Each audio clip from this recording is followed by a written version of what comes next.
Au commencement, Dieu créa le ciel et la terre et tout ce qu'elle renferme.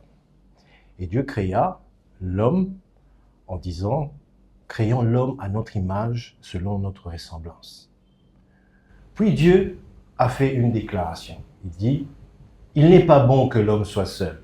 Je lui ferai une aide semblable. Et c'est ici que nous pouvons dire que le mariage soit et le mariage fut. Bonjour Oliane. Bonjour Eden, et merci à tous de suivre cette émission qui traite de tous les sujets ayant trait au mariage. Est-il possible d'être heureux dans le mariage? Est-il possible d'être bien préparé? Est-il possible de mener une vie quotidienne qui soit épanouie? Est-il possible d'être enseigné par rapport au mariage? Est-il possible de pouvoir recevoir des informations utiles pour être bien formé et bien vivre son mariage? Et donc, merci à tous et bienvenue à cette émission. Nous ne sommes pas seuls. Oui. Nous avons à notre gauche un couple magnifique. Paf et Maf. Merci. Bonjour à vous et bienvenue à cette émission. Bonjour à vous aussi. Alors, on a besoin d'une petite présentation de votre part. C'est toujours pas aisé de se présenter. Nous allons le faire. D'abord, merci de nous avoir invités dans ce cadre et dans cette émission, car il est important que les gens soient informés et formés sur les questions du mariage, pour dire les questions conjugales. Et bien, Paf et Maf, c'est Féfé et Nicole Kaimbe, en fait, mariés depuis 20 ans. Nous sommes... On peut les applaudir. Merci. Merci. Nous sommes dans l'encadrement de couple, dans notre église, où nous avons la responsabilité du département de famille et des préparations au mariage. Et en dehors de notre église, ce pourquoi d'ailleurs nous sommes ici, nous sommes visionnaires d'un ministère de couple, le ministère chrétien Une Seule Chair, où nous sommes dans l'accompagnement de couple tout justement pour une bonne vie selon la pensée de Dieu. Ah, magnifique. Oui, magnifique. Alors Maf, dites-nous, est-ce que c'est facile d'encadrer les couples? Ça fait 20 ans, est-ce que c'est toujours facile? Comme vous le dites, et vous le savez aussi, ça n'a jamais été facile. Déjà vivre en société n'a jamais été facile. Dans nos familles, nous avons nos frères, nos sœurs, et avec des éducations différentes et toutes ces choses, ça n'a jamais été facile de cohabiter, de collaborer. Et gérer aussi des couples, ça n'a jamais été facile. Vous allez rencontrer d'autres couples qui suivent les conseils, il y a d'autres qui ne suivent pas, des gens tendres, des gens compliqués. Mais une chose, il faut avoir le cœur pour ça. Et non pas seulement ça, avoir aussi l'appel. Ah oui, donc très c'est important. ça. Ouais. Merci beaucoup. Merci pour votre présence. Et nous avons à notre extrême droite Déborah, Reza et Christian. Alors les deux sont des jeunes célibataires engagés. Oui. Et donc ensemble, nous allons parler du parrainage. Aujourd'hui, vraiment ce thème, c'est un thème très important parce que il n'y a pas de succession sans successeur. Et il faudrait bien qu'une génération qui a déjà de l'expérience puisse enseigner et transmettre les bonnes informations à la génération qui vient afin de perpétrer justement les bonnes pratiques concernant le mariage. Donc, dans cette émission, nous allons traiter de tous les sujets concernant le mariage et nous serons vraiment focalisés sur la pensée de Dieu. Alors, nous allons commencer par une petite histoire. Une petite histoire, c'est que il y a une histoire vraie, ça s'est passé quelque part, nous avons modifié pour besoin de préservation de la vie privée. Exactement, mais aussi nous avons modifié aussi pour que nous puissions, à partir de là, voir les erreurs, les failles, et que nous puissions arriver à corriger. Nous comptons sur l'expérience et l'expertise de notre papa Paf et puis Maf. Alors l'histoire, c'est l'histoire de Marie-Lou et de Jean-Jean. Marie-Lou et Jean-Jean sont jeunes, ils se rencontrent et puis ils se disent qu'ils veulent se marier. Ils sont allés à l'église leur a dit qu'il fallait avoir des parrains. Alors, il regarde à l'église, il voit un parrain qui était, enfin des parrains qui étaient un couple qui était un peu bon chic, bon genre, un couple qui, enfin ça donnait bien, ils allaient bien ensemble, et puis ils choisissent le couple. Le couple semblait refuser un peu, mais après, le couple a accepté, a dit d'accord, on va vous accompagner. Les deux se marient. Au tout début, comme on a dit, ils étaient jeunes, ils ne connaissaient pas grand-chose. Et puis la femme, au fil du temps, avait l'impression de ne pas aimer le sexe, de ne pas désirer son mari, et elle devenait même frigide. Et elle avait l'impression que son mari ne savait pas le faire. Donc elle s'est dit qu'au fil du temps, ça allait s'améliorer, mais ça allait toujours un peu pire, ça s'empirait en fait. Et elle s'est dit, je vais aller voir le parrain.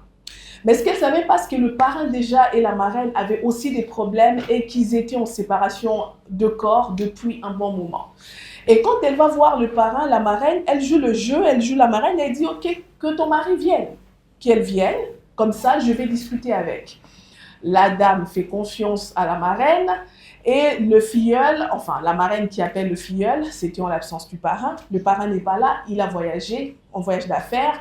La marraine appelle le filleul et lui dit « Mais qu'est-ce qui se passe? Maman, je ne sais peut-être pas, peut-être que c'est elle qui exagère, mais moi je pense que je le fais bien. » Elle dit « Non, ta femme se plaint. Mais si tu ne sais pas, est-ce que je peux te balancer un film X? Tu regardes comment on fait et comme ça, tu pourrais apprendre. » Le filleul, on lui montre le film X, il trouve que, enfin, il regarde, les deux regardent avec la marraine. « Tu as compris? » « Oui, maman, j'ai compris. » Et il repart à la maison. La marraine essaye de savoir aussi, est-ce que maintenant ça va? La filleule dit, ça ne va toujours pas, d'ailleurs j'ai plus mal. La marraine se dit, cette fois-ci on va aller être un peu plus pratique avec le filleul. Il appelle le filleul et il remet le film X et elle essaie de pratiquer avec le filleul. Les deux tombent, mais comme le diable n'est jamais loin, il fait en sorte que cette expérience-là puisse marquer les deux. Et donc, les deux ont commencé à s'appeler assez souvent et puis à être souvent ensemble, à pratiquer le sexe souvent. La filleule remarque qu'il y a moins maintenant dans son couple. Ça va dans le sens où il n'y a plus personne qui crie sur l'autre sur le sexe, c'est-à-dire que le mari avait déjà trouvé son compte. Elle trouve que, ok, il ne dérange pas beaucoup, donc peut-être que ça va. Elle se dit peut-être ça. Maintenant, le filleul et la marraine qui pratiquent le sexe, le mari est absent. Le petit frère du mari, du parrain bien sûr, avait le double des clés. Et un jour, il arrive, il trouve que la maison est fermée. Il prend la clé, il ouvre la maison et il attrape la marraine et le filleul en plein débat sexuel.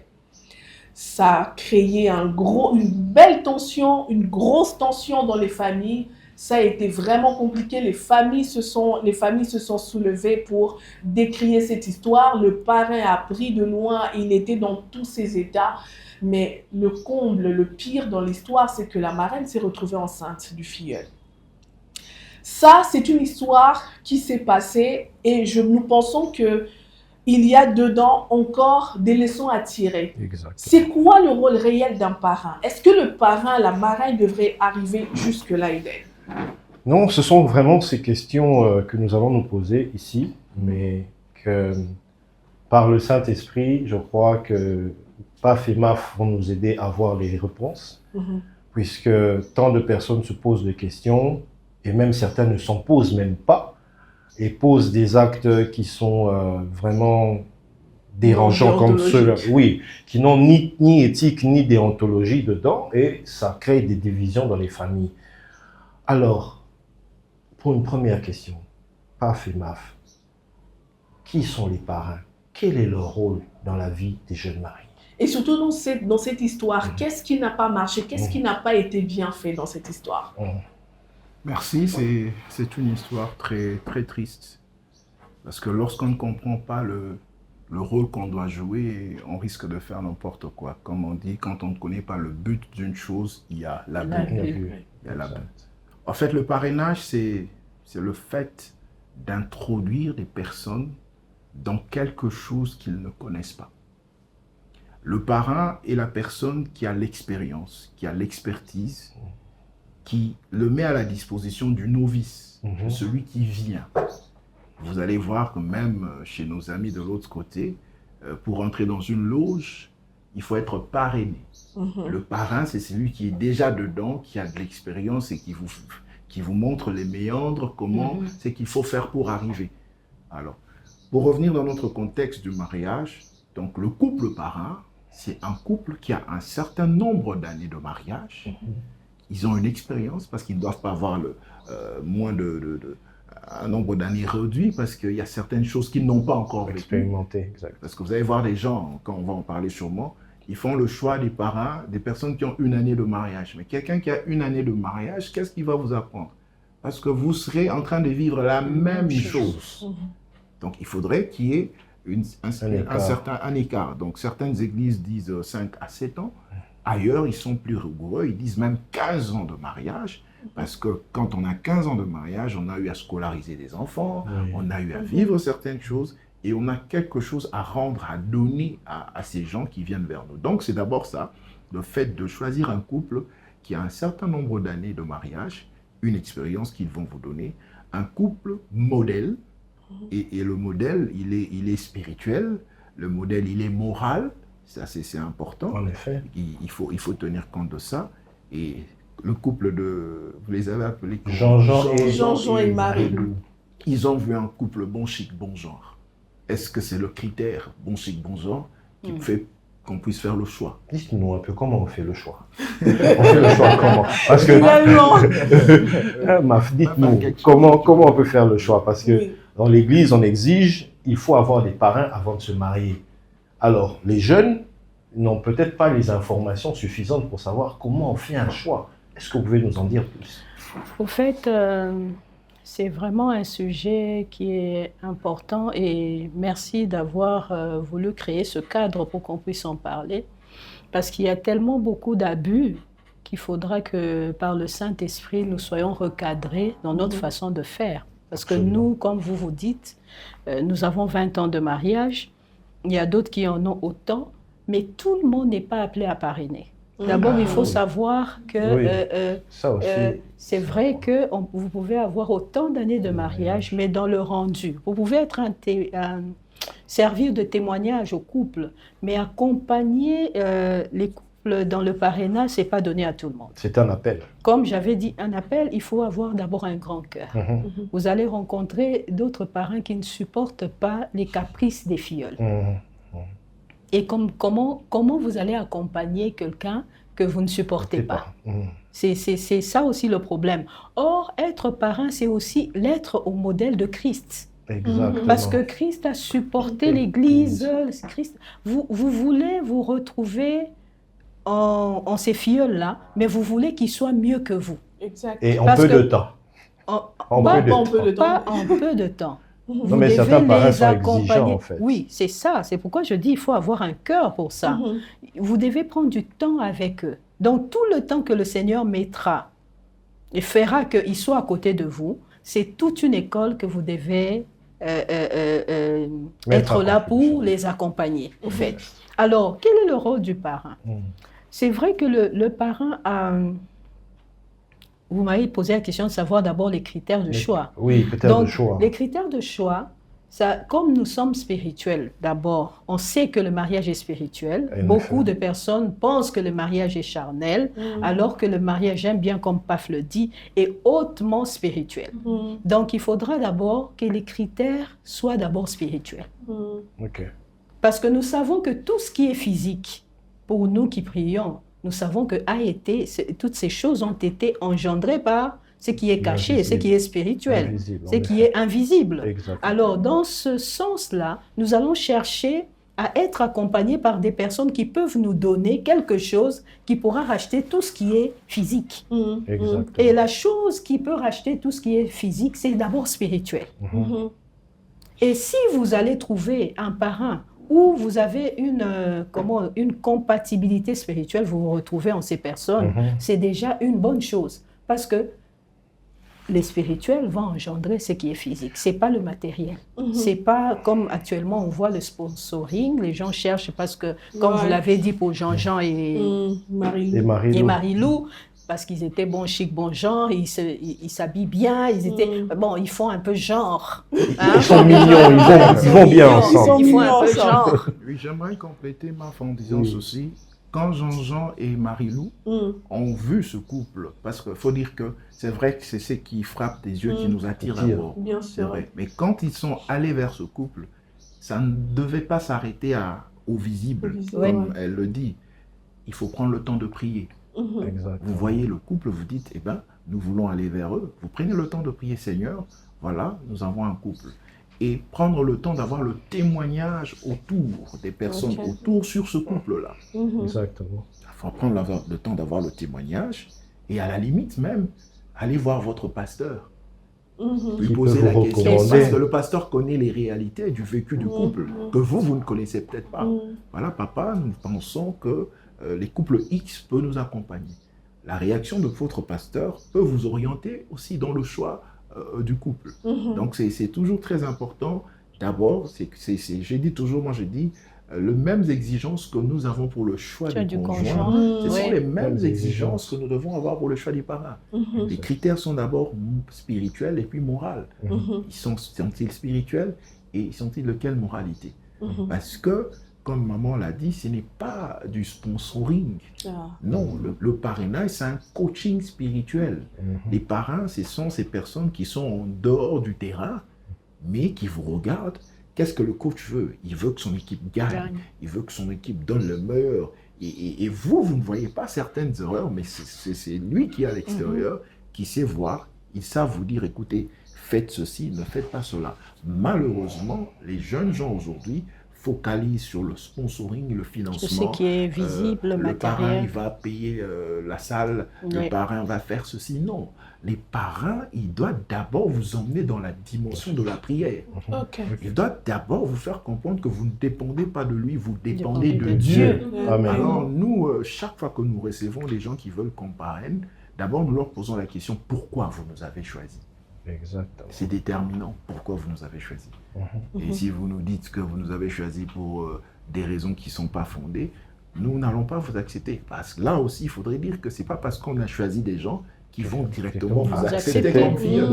Donc il y a le fait d'aller, de poser le problème, et ils ont le droit de refuser de vous prendre comme filleul. Ils ne sont pas obligés de vous prendre comme filleul, parce qu'une fois qu'ils vous acceptent, une relation s'établit.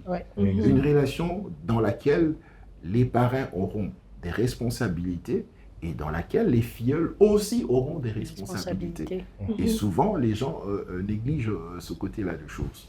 Merci en tout cas, Paf, pour cet éclairage. J'aimerais quand même me tourner vers nos frères et sœurs ici qui aussi aspirent au mariage.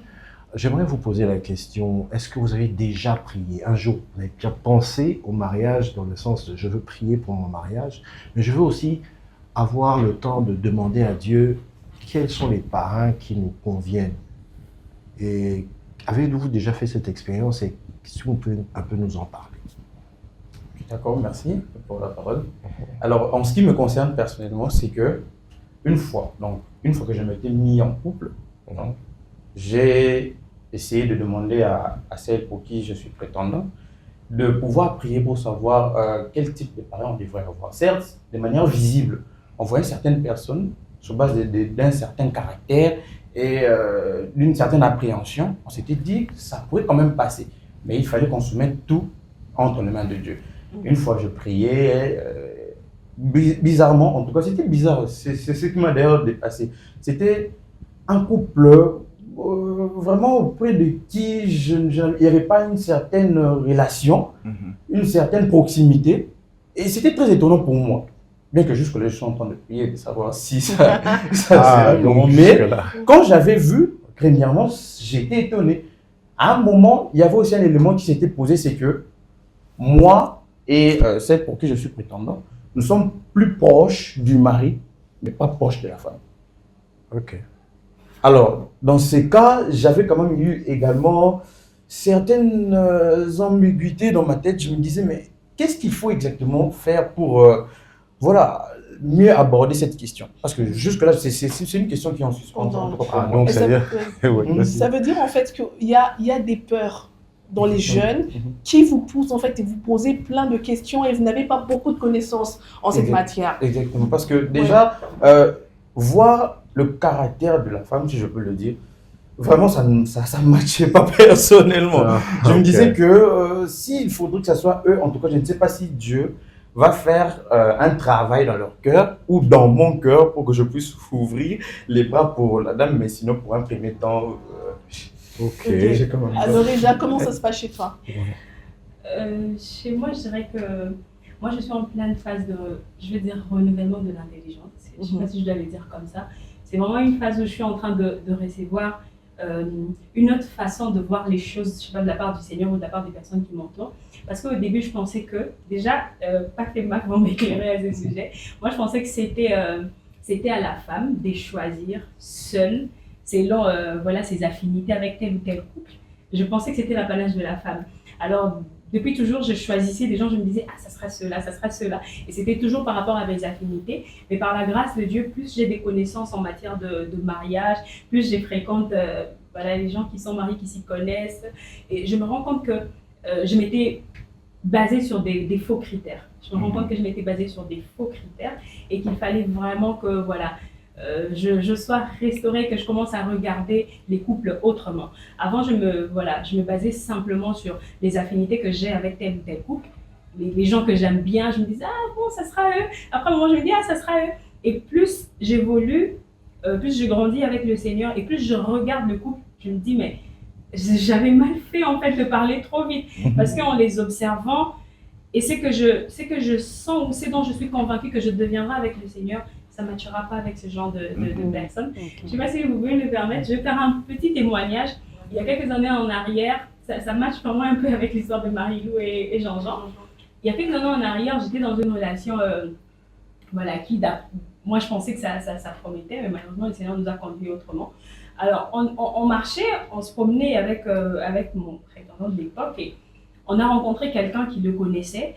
Le monsieur est passé très vite en voiture et il a crié le nom de mon prétendant de l'époque. Et quand on a entendu, on a regardé en arrière et il a reconnu le monsieur. On est allé le saluer. C'était un grand frère de ses potes. Bon, par ricochet, son grand frère aussi, ils ont grandi ensemble. Et quand il nous a vus, et il a commencé à lui demander, ah, c'est ta chérie? Et lui dit, oui. Par la grâce de Dieu, on va peut-être se marier bientôt là et tout. Et puis il dit, ne cherchez plus, moi je suis votre parrain, c'est moi qui vais vous parrainer. Non mais vous êtes trop beaux ensemble, vous êtes trop mignons, et puis vous êtes encore jeunes, on doit vous protéger. Et lui il ne voyait pas, mais moi je regardais le monsieur.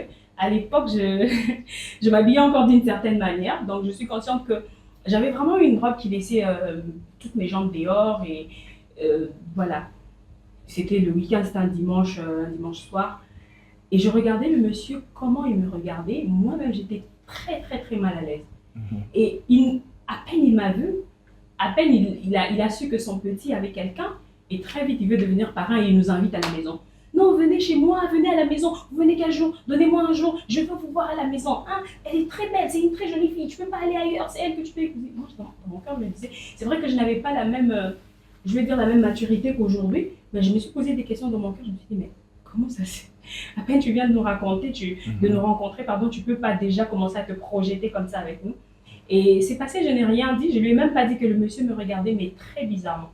Très, très, très bizarrement. C'était presque gênant. Et lui, il n'a rien vu. Il n'a rien vu de tout ça. Et quelques jours après, je lui ai demandé, parle-moi un peu du monsieur qui nous a invités chez lui. Là, t'es sûr qu'on ira chez lui? Moi, j'ai pas du tout envie d'y aller. Il me dit, bon, c'est un grand frère, c'est un bon type, même si je n'ai plus eu de ses nouvelles. Les seules nouvelles que j'ai, c'est qu'il en est à son deuxième mariage. Il avait divorcé avant et tout. Je me dis, ça, c'est mort. Ça, c'est mort. Pourtant, c'était quelqu'un qui était d'apparence comme ça, c'est quelqu'un qui était friqué. On pouvait se dire, bon, c'est un bon parti. Très intéressant. Donc, oui, très je peux dire intéressant. quelque chose par rapport à Je ça. commence par Christian. Un rêve, une orientation du Seigneur vers un couple. Ce qu'on doit d'abord savoir, c'est que Dieu sait mieux ce qu'il nous faut que nous-mêmes. Tu as des appréhensions par rapport à la femme, tu ne la connais pas. Tu la connais de vue, peut-être des accrochages peut-être qu'elle a eu avec des gens, mais au fond, Le Seigneur sait qu'en cette femme, il y a peut-être ce qu'il faut pour votre toi. couple. Ouais. Donc ça, il faut faire très attention avec ça. Donc il faut prier, c'est vrai, mais comme Et il y a puis une- l'aborder, et l'approcher les- aussi, et les parler avec approcher, elle, et les peut-être. approcher aussi. Tu c'est- vas c'est très- découvrir une autre personne. Je ne sais pas si oui, j'ai oui. pas vraiment- Oui, allez-y, mais allez-y. j'ai quand même une certaine crainte parce que sur base d'une certaine expérience, j'ai un ami à moi qui a essayé d'approcher un couple parrain pour leur parler, voilà, j'ai mon idée, j'ai mon projet pour faire ceci, cela. Mais d'après ce qu'on a vu, les parents lui ont envoyé balader. Voilà, tout justement, c'est ce que je disais. Ils ne sont pas obligés Obligés. de vous accepter. Accepter. Alors, quand ils ne vous acceptent pas, vous comprenez directement que ce ne sont pas les bonnes personnes. Pour Ce ne vous. sont pas les bonnes personnes, vous prenez une autre orientation. Alors, pour que vous ne restiez pas dans cette ambiguïté, priez, approchez-le. S'il vous accepte, en ce moment-là, vous comprenez que vous pouvez faire route ensemble. Donc, et puis une chose, les parents ne sont pas parfaits. Mhm. Ça, c'est ce qu'il faut comprendre. Ce sont des humains comme vous.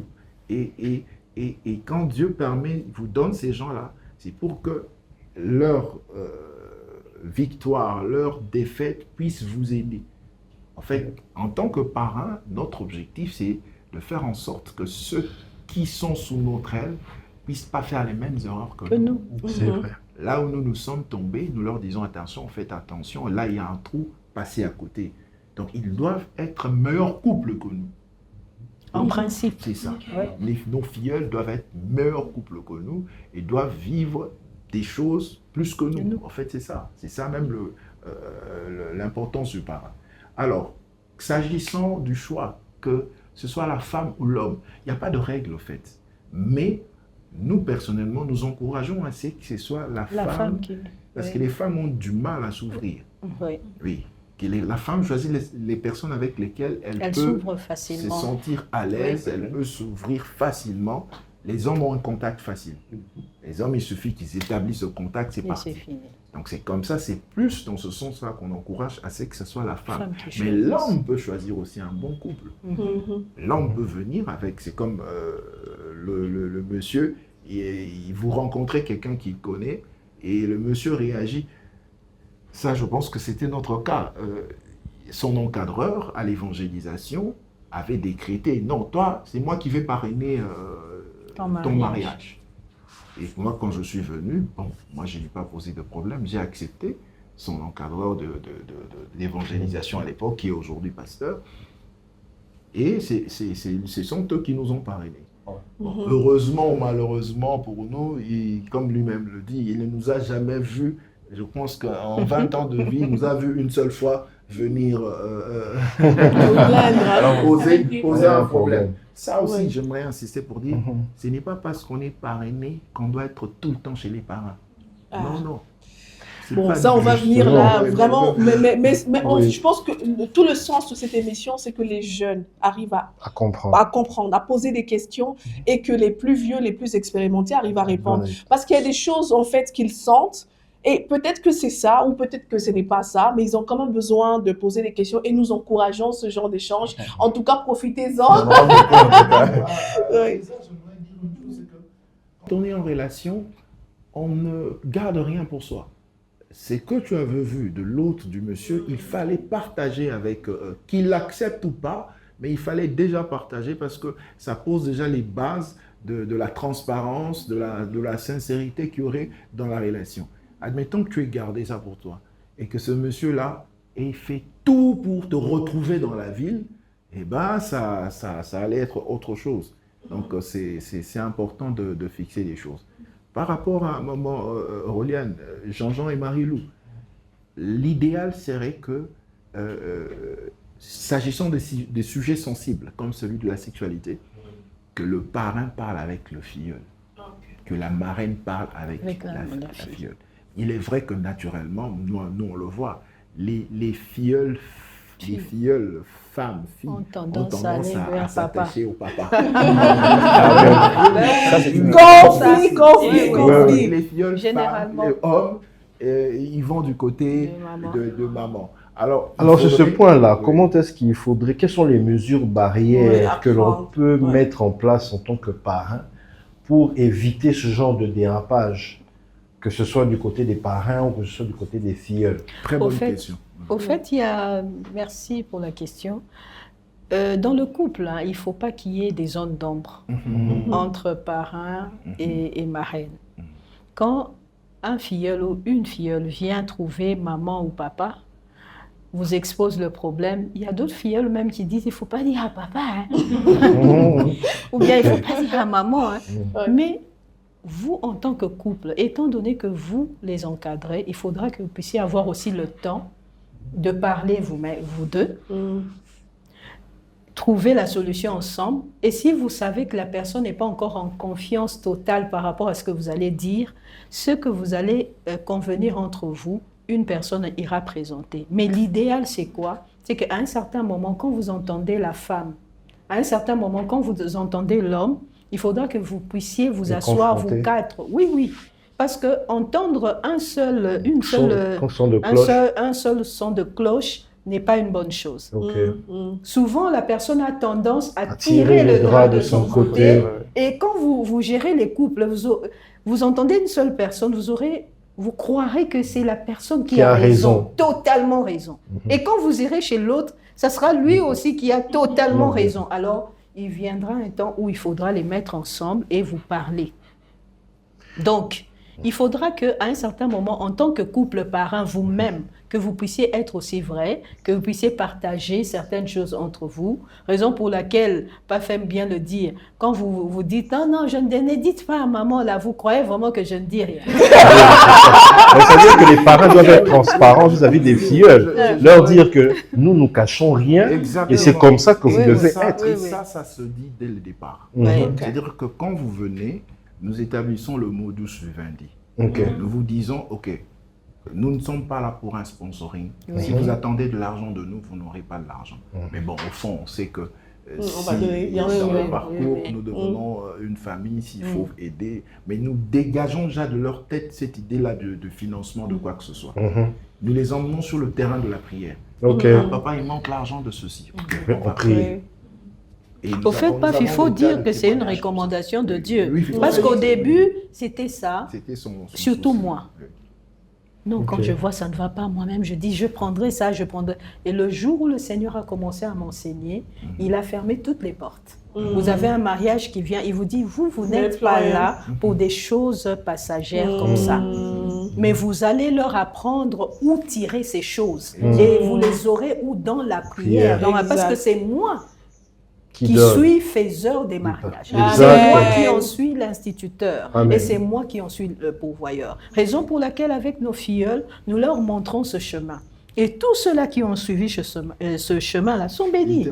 Ils témoignent que le Seigneur avait ouvert. Et ça se décante. Il y a un problème de ceci, on prie et ça se décante. Et ce n'est pas leur travail qui a pourvu, ce n'est pas les connaissances, mais c'est Dieu qui a pourvu d'une manière ou d'une autre. Moi, j'avais... Bon, je ne sais pas. Vas-y. Vraiment, en tout cas, moi, je suis célibataire. Vraiment, il faudrait comprendre. J'aurais beaucoup de questions. Alors, le mariage est une institution divine, nous le savons. Mais bizarrement, je me rends compte qu'en lisant ma Bible, je n'ai pas vu exactement là où on a parlé du parrainage dans la Bible. Donc, c'est un élément qui vraiment a tourné dans ma tête et qui me fait dire, bon, je me pose la question, sommes-nous obligés à avoir le parrain rattaché, d'autant plus que, certes, il peut arriver que vous allez vers vos parrains, mais à des moments, vous aussi, demandez conseil auprès de certaines personnes qui vous donneront aussi des conseils qui seront fructifs pour votre couple. Alors, je me demande, faudrait vraiment avoir un couple parrain rattaché? Faudrait d'abord les avoir ou est-ce qu'on peut se marier sans parrain? Voilà. Est-ce que c'est obligatoire de vivre toute une vie avec des parrains? Il y a beaucoup de choses dont on ne parle pas de la Bible, dans la Bible, mais qui relèvent de la sagesse, et qui relèvent même, elle a dit un mot que j'aime, que j'affectionne, le renouvellement de l'intelligence. On peut se dire, est-ce qu'on parle d'aller à l'école dans la Bible? Non. On n'en parle pas. Mais la sagesse veut que l'on soit initié à quelque chose.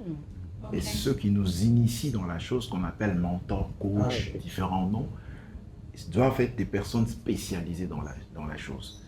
Pourquoi les églises ont institué cet accompagnement? C'est parce qu'on a constaté beaucoup d'abus, on a constaté des erreurs.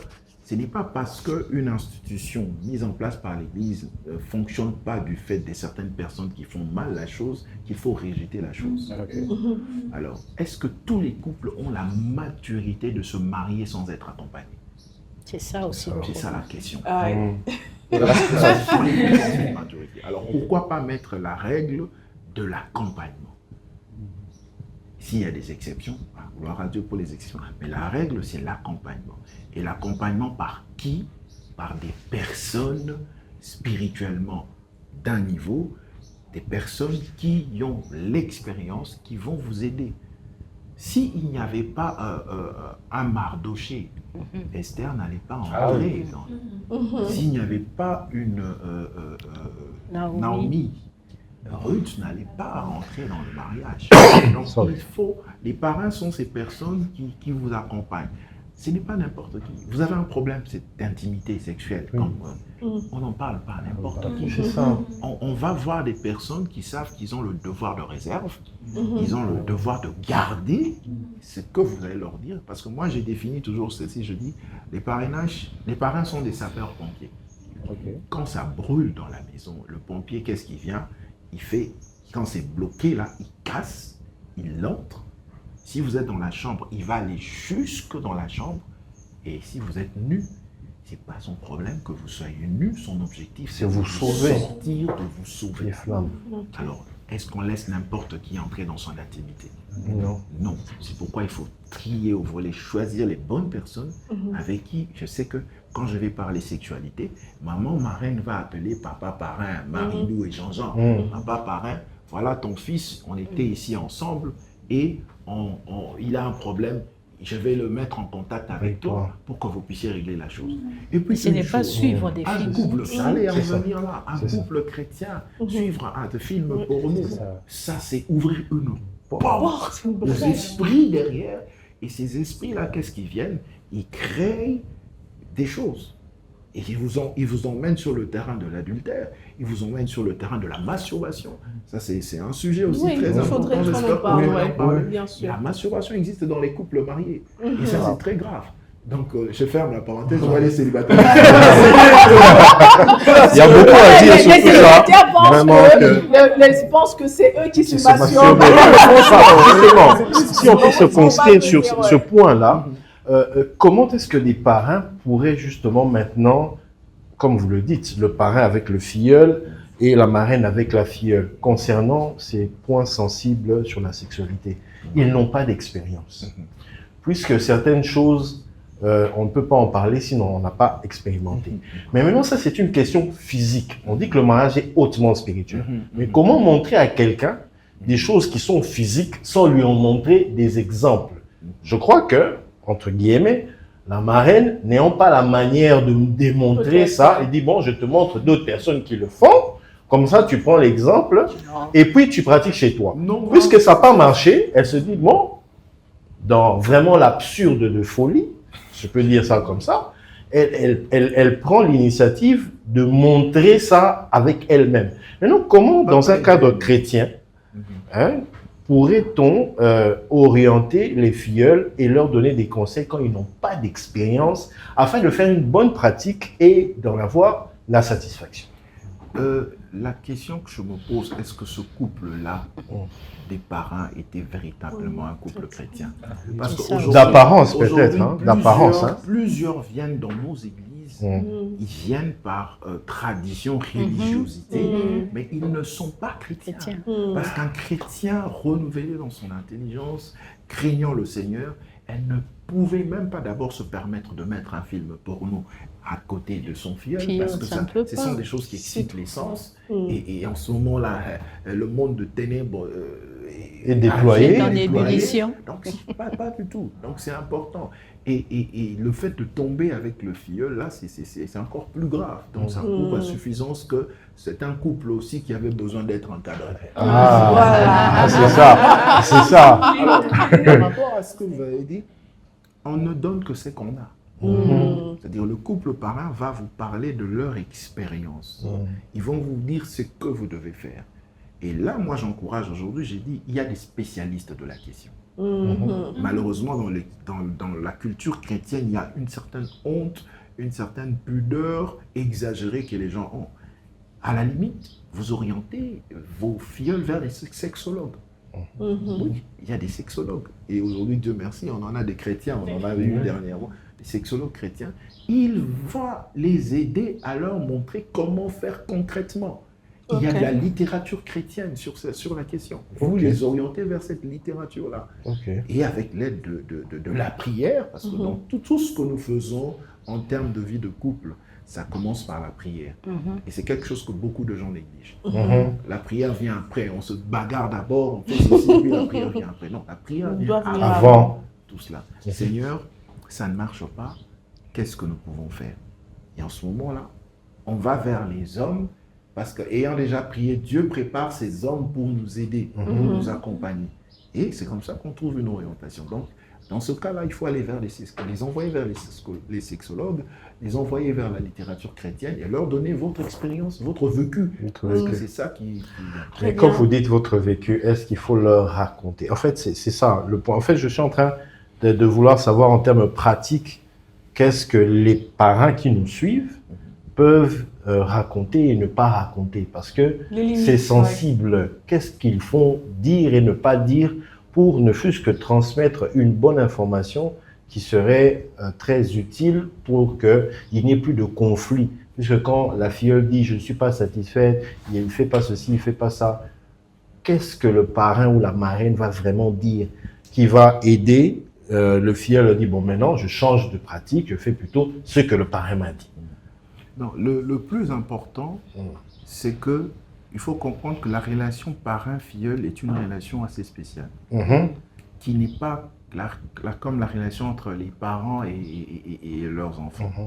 D'ailleurs, dans certaines églises, on prend la main on appelle les parents, on prend les enfants des parents, on les emmène vers les parents.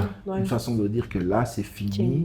Désormais, ce sont eux qui prennent en charge tous les aspects de la vie de vos enfants.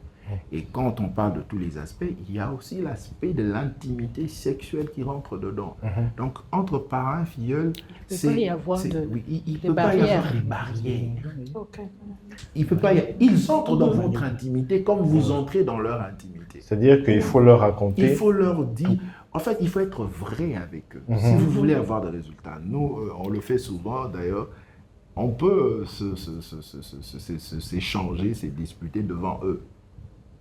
On ne fait pas semblant. Beaucoup sont dans le semblant et n'aident pas. Et quand ils voient ça, ils sont là silencieux et puis après... non, mais il faut préciser quel genre de dispute. Parce que tu vois, les gens vont croire... Non, c'est-à-dire que quand il y a un problème de... On reste naturel pour qu'ils regardent et après cela... ils voient le changement, et bien vous revenez comme si de rien n'était dit. C'est ça la vraie vie.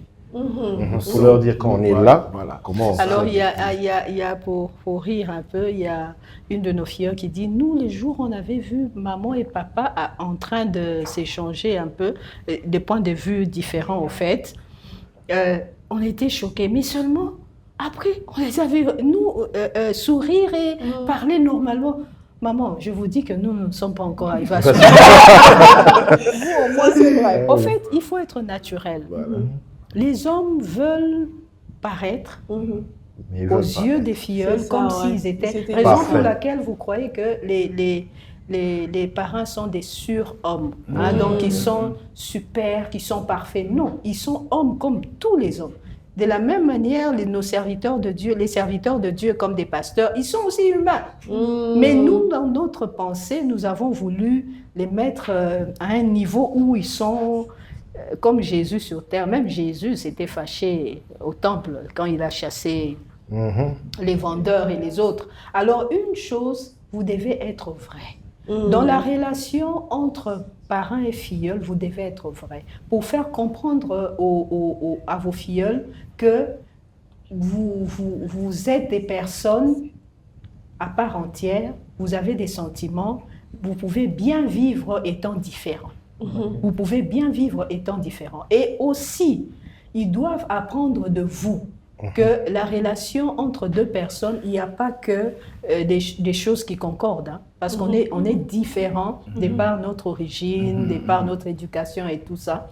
Même dans vos divergences, vous pouvez marcher ensemble la main dans la main et regarder dans la même direction. Donc, c'est qu'il faut être vrai. Et le parrain doit accompagner les filleuls, surtout comme vous venez de le dire, côté intimité. Au fait, les parents ont une longueur d'avance par rapport aux filleuls. Vous ne pouvez pas avoir les mêmes choses, les mêmes problèmes. Non, non. Raison pour laquelle, Paf l'a dit, dans d'autres églises, on exige 15 ans de plus, 7 ans de plus.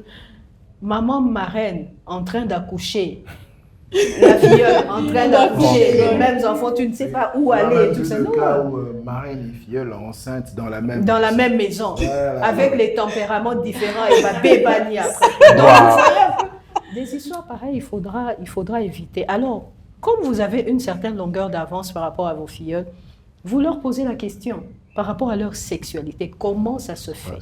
Comment vous vous comportez? Vous n'êtes pas obligé de dire comment vous vous faites dans les détails pour qu'elles comprennent. Non, non. Ce sont eux qui sont venus vers vous avec leurs problèmes et vous, par rapport à votre expérience, vous les aidez. Et d'autres comprendront que, bon, je sais que papa et maman vivent bien de ce côté-là et tout ça parce qu'ils nous aident. Mais vous n'êtes pas obligé de leur dire, nous, quand nous tournons comme ça, c'est comme ça. Non, non, non, non. Vous n'avez pas la même morphologie, vous n'avez même pas la même corpulence, vous n'avez pas les mêmes hormones. On est vraiment en train de... Les mêmes on est en train de chuter, on n'a pas beaucoup de... Enfin, il ne nous reste pas beaucoup de temps. Peut-être une question qui nous vient à l'esprit. Est-ce que le parrain doit apprendre à être parrain? Est-ce qu'il faut une formation particulière ou il faut se fier à son expérience ou à son bon sens? C'est quoi que vous proposez en fait? Est-ce qu'on apprend à être père? On apprend à être mère. Il y a des choses qui sont innées, il y a des choses qui se développent. Je pense que on se découvre soi-même capable d'accompagner, capable d'aider les gens. Comme on a dit, c'est comme une sorte d'appel. Donc ce n'est pas tout le monde qui peut être parrain. Oui, en tout cas, moi je pars du principe, je dis, tout le monde n'est pas appelé à être parrain. Ok. Il y a des bons couples, de beaux et bons couples qui vivent bien, mais qui ne doivent pas parrainer parce qu'ils n'ont pas ça, ils n'ont pas cette fibre-là d'accompagnement. Okay. Donc ça, c'est important. Une autre chose aussi, c'est que lorsqu'on a fait le choix des parrains et que sur le parcours, on se rend compte que ça ne va pas. J'ai dit toujours ceci, le mariage est indissoluble, mais le parrainage est dissoluble. Ok. Pour dire que vous nous accompagnez, nous ne sentons rien. Nous avons beaucoup de gens qui sont venus se greffer à nous comme filleuls, ayant abandonné ou étant abandonnés par leurs parrains d'origine. Donc ce n'est pas une relation par sagesse, on leur dit ok, ne leur dites pas que vous n'êtes plus leur filleul. Nous vous encadrons, nous vous accompagnons. Eux, ils seront toujours là en train de crier partout. Ce sont nos filleuls, ce sont nos filleuls. Mais en réalité, eux, ils savent qu'ils se confient ailleurs et ils sont pris en charge ailleurs. Donc, on peut arrêter cette relation-là. On n'est pas obligé de rester parce qu'on veut sauver son couple. On veut que son couple soit dans la stabilité. Ça, c'est très important. Parrain et filleul, ça devient une famille, en fait. À un moment, ça sera peut-être le parrain qui sera en train d'aider les filleuls. À un moment, ça sera vice-versa. Okay. Mais alors, les parents ne doivent pas fouiner dans la vie de filleul. Ça, c'est aussi important. Fouiner dans la vie. C'est-à-dire qu'on ne vous a rien dit, mais vous voulez chercher à savoir. Tu combien? Ce n'est pas par anticipation qu'il voudrait faire ça. Non, fouiner. Il y a des choses dont il ne faut pas aller demander, c'est à eux de venir vers vous. S'il y a un problème, ils sont là. En fait, ils sont là qu'en cas de problème. En cas de problème. Mais quand il n'y a pas de problème, quand on dit pas de nouvelles, bonne nouvelle. C'est ça. Donc il ne faut pas qu'ils soient là en train de fouiner. Les parents n'est pas le directeur de discipline du couple filleul. Donc ils sont là en train de chercher. Non, pas du tout. Et ça, c'est beaucoup de choses comme ça dans la pratique que nous voyons. Et puis dans la relation entre filleul et parents, les filleuls doivent être vrais. Voilà, il y a des filleuls qui cachent les problèmes aux parents et qui vont trouver des solutions ailleurs. Alors qu'ils savent qu'auprès de leurs parents, ils peuvent quand même trouver une certaine solution à ce problème-là. Donc, il faudra vraiment recadrer même la relation qu'il y a entre les filleuls et Et parents. puis, autre chose très Il y a importante, beaucoup. c'est-à-dire quand il y a un problème dans le couple, il ne faut pas se dire que, non, si je vais dire, je vais dire aux parents, il va se fâcher. Non, non, les parents sont là pour ça. Il faut le dire. Et les parents vont gérer qu'il se fâche ou pas. Il faut, ou elle se fâche ou pas, il faut parce que les parents sauront comment venir par sagesse pour vous aider. Parce que plus vous traînez avec un problème, plus ça devient compliqué et on commence à parler divorce. Alors que si les parents étaient intervenus plus tôt, les choses seraient... Maintenant, dans le cas de Jean-Jean et Marie-Lou, où la marraine est enceinte maintenant, comment le filleul, quelle est la solution en fait que vous pouvez préconiser, puisque ça dépend maintenant du parrain, ça dépend de donc ça veut dire qu'il y a plusieurs personnes qui entrent en ligne de compte dans cette relation. Maintenant, il faut une solution où tout le monde sera satisfait. Qu'est-ce que vous préconisez? Alors, en restant église, en restant dans la pensée chrétienne, la première des choses, c'est le pardon. Le pardon. Il faut écouter. Les jeunes, il faut écouter. C'est-à-dire que le parrain pardonne à sa femme et ils vont sur le terrain du renouvellement de la confiance. Et on assume qu'on a un enfant qui est né hors mariage. La filleule pardonne son mari et ils essaient de reparer. Donc, il y a tellement de dégâts que ce ne sera pas facile. Donc, il y a un travail de profondeur spirituelle qu'il faudrait faire pour que ces deux couples-là restent en équilibre. D'abord, il faudrait que la relation-là sera coupée. Il n'y aura plus de relation. Plus de parrainage. Ça ne va plus exister. Mais ils sont chrétiens. C'est arrivé. Il faut savoir continuer. Deuxième possibilité, le parrain décide de divorcer parce qu'il y a eu cas d'adultère. Il peut dire non, il y a eu adultère, on se sépare. Ils vont se séparer et chacun va prendre sa route, mais il faudrait les accompagner parce qu'il y aura toujours cette blessure. Et de l'autre côté du filleul aussi, la femme peut dire je pardonne mon mari, on reste ensemble, et l'enfant, elle aussi peut dire que bon, on se sépare parce que il y a eu cette infidélité. Et la garde de l'enfant. L'enfant, que devient l'enfant? Le pardon, oui. Les gens pardonnent, ils se pardonnent mutuellement. Mais... Il y a sa maman, hein? C'est la mère porteuse, sa maman qui est là, qui va garder son enfant. Maintenant, garder son enfant, ça sera dans quel contexte? Dans un contexte d'un couple où il y a, c'est-à-dire qui va s'occuper, où il y a eu les pardons, où le parrain peut dire, ok, j'accepte, c'est mon enfant et on oublie l'histoire de l'autre côté. Donc c'est tellement délicat que voilà pourquoi nous devons rester de ceux qui, en cette période de Pentecôte, rester de ceux qui marchent par l'esprit pour ne pas accomplir les désirs de la chair. Amen, amen, amen. On a envie de continuer cette émission à tellement de questions. C'est tellement passionnant. Oui, il y a tellement de leçons à apprendre. La jeunesse a besoin d'être enseignée. Comment est-ce qu'on fait pour choisir un parrain? Les parents ont besoin de savoir qu'est-ce qu'il faut faire et qu'est-ce que je ne dois pas faire avec mes filleuls. Mais encore, est-ce que parce qu'on est parrain et filleul, que l'attirance sexuelle ne peut pas exister, donc il faut absolument mettre des mesures barrières. Ça veut dire que la marraine traite avec la filleule et le parrain traite avec le filleul. Ça, c'est déjà des bonnes mesures barrières à mettre. Exactement. Et je pense qu'on est vraiment à la fin de cette émission. Je pense qu'il faudrait faire un deuxième numéro. On n'a pas fini toute la matière. Mais je crois que nous allons faire peut-être un deuxième numéro. Un deuxième numéro. Et j'espère que vous allez rester fidèles à cette émission et vous serez encore bénis et enrichis par rapport à tout ce que le Seigneur nous donne comme inspiration. Alors, nous vous donnons rendez-vous la prochaine fois dans cette émission, que le mariage soit et que dans vos familles, vous puissiez véritablement vivre le bonheur et la joie par le Saint-Esprit. Amen. Alors, nous vous disons au revoir et à la très prochaine. bientôt. Merci.